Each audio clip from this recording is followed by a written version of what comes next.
Get a load of this Douglas Moore custom cue built off of a fire Rounceville full splice. Look at this. Butterflies in between each of the points. The veneer colors are the first thing that really grabbed my attention about this, and of course the butterflies. So you've got the traditional colors right there, the natural green, orange, and black. You have, of course, the signature Rounceville long and sharp points going up and down, maple front, and then you have an ebony, what we like to call a slick handle. So obviously it's wrapless. A lot of really good cue makers, of course, will purchase a Rounceville blank because he does some of the best full splices. But what you're looking at here, this is the end result when you get a hold of a really creative cue maker that knows how to make a cue look and play fantastic. So Doug Moore just went nuts on this thing with inlays. I'd never asked him the actual amount of inlays. He was actually building this originally to keep himself, but like a lot of the cue makers, when they get done with something, they take a look at it, and let's face it, it's what they do for a living. He decided to let this go. The reason I'm rotating it in the center right there, see if you guys can pick this up on camera.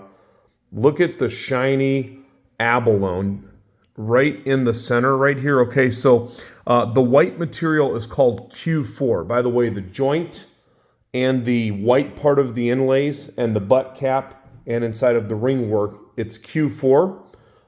This material is one of my all-time favorite ivory substitutes. When you have Q4, Doug says that the sound of it, the feel of it, the hit of it is as close to real ivory as you're ever gonna find.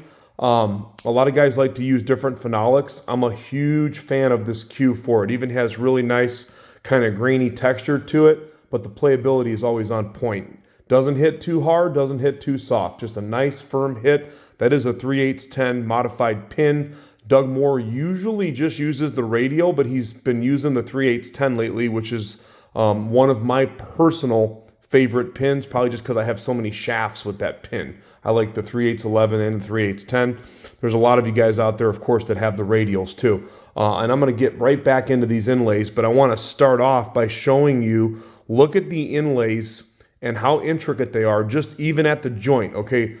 Again, I never asked him how many inlays, but there's a boatload of intricate inlays. So if you look where my thumb is right there, that is an Abalone inlay right there. And then you've got the Q4 underneath it. Look at how many are just at the joint inside of that ring work alone.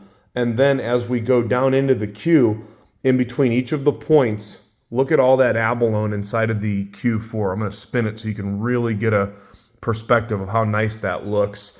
And then as I go down to the base of the cue, everything lines up perfectly, by the way. There's that Douglas Moore logo. But look at, there's an individual Abalone inlay in the center. And then there's also an inlay there, and then, of course, the white part. Those are inlays as well. But look at how he does these inlays here, here, and so on and so forth. So this thing is just loaded up with work. Now that's the part right there where you can really see the true beauty of the Abalone. Watch when I spin it. Look at this. And all this aesthetic stuff is really nice, but as you guys know, a Rounceville full splice, when it's built out properly like this, is going to give you an extremely solid hit, because look at this. It's as close as you're going to get to what many of the cue makers try to replicate, and that's the hit of a one-piece cue. Well, a full splice is going to play really, really solid. I'll tell you this right now, and I haven't even got into these high-performance shafts. This cue is priced extremely well for under $3,000 with all these inlays built off of this type of Rounceville butterfly. This is one of the best deals that you're going to find, bar none.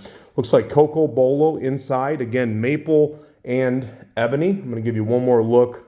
You can also see the pictures once it loads to our website, crossroadcues.com. But I love how Mr. Rounceville does the really sharp points and the butterflies, and I have not had one in with those kind of Zamboni style colors, right? The traditional natural green, orange, and the black. The butt on this is a 29-inch butt, and it weighs 15.7. It's got a nice natural forward balance, and then into these shafts. So this was originally going to come with one of Doug's famous Evolution Eclipse Kielwoods, right?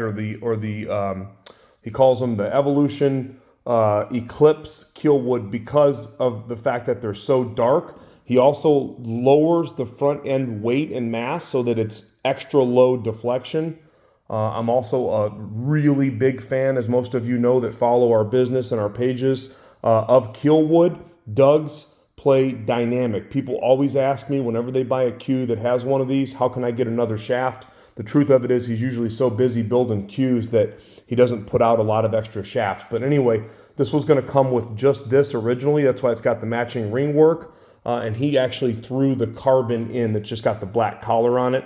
So this makes it an even better deal for you. The shafts are 30 inches, by the way. Now, that's how I personally like to play.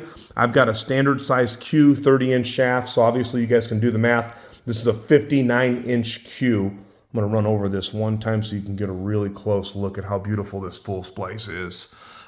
These shafts are 3.6 ounce 12/7 on the Kielwood, and then the carbon fiber is a 4 ounce 12.6. This bad boy right here, again, one of the